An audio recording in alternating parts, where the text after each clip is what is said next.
Deux équipes, sans la même histoire, mais la même ambition. Le Mali, toujours présent mais jamais sacré. La Zambie, capable de l'exploit ultime. À la CAN 2025, ce Mali-Zambie s'annonce brûlant.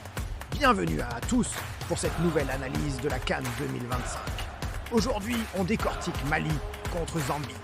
Un duel qui s'annonce très équilibré entre deux solides sud-nations du football africain.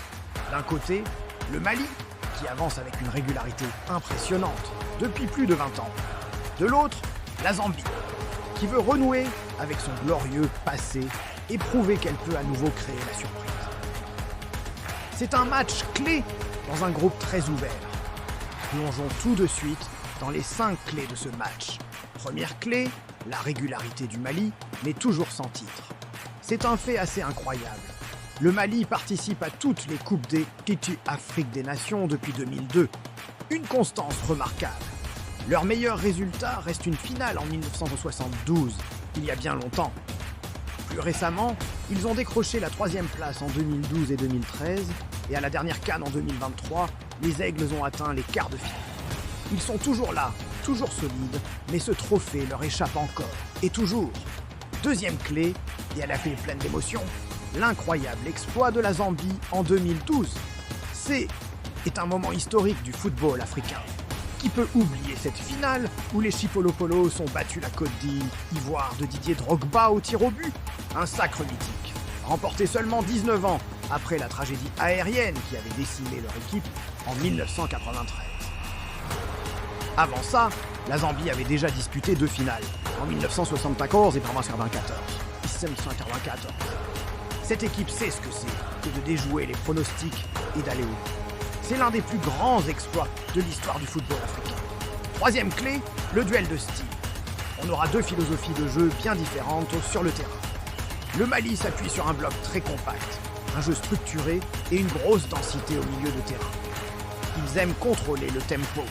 La Zambie, à l'inverse, mise sur un jeu beaucoup plus vertical, des transitions ultra rapides et compte sur les exploits individuels de ses attaquants. La bataille du milieu de terrain sera donc absolument décisive. L'équipe qui imposera son rythme prendra une option sur la victoire. Quatrième clé, la solidité défensive. Le Mali base sa progression sur une organisation défensive très rigoureuse. Ils ont encaissé très peu de buts durant les phases de qualification, ce qui en fait une forteresse difficile à prendre. La Zambie a également signé plusieurs clean sheets, mais elle montre parfois des faiblesses face aux blocs bien organisés. Cela nous laisse penser que ce sera un match potentiellement fermé, où chaque erreur défensive pourrait se payer cash. Cinquième et dernière clé, le facteur mental. C'est là que tout peut basculer. Le Mali porte sur ses épaules le poids de l'histoire.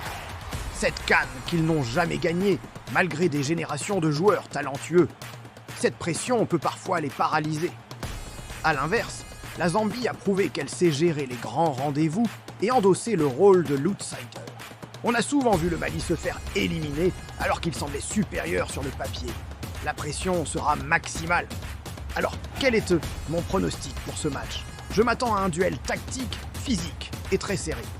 Le Mali me semble plus stable, collectivement plus structuré. Mais la Zambie reste extrêmement dangereuse en contre-attaque et peut faire mal à tout moment. Je vais donc parier sur une courte victoire du Mali, 1-0. Un match qui se décidera probablement sur un détail, un coup de pied arrêté bien tiré ou une erreur d'inattention en défense. Voilà pour mon analyse.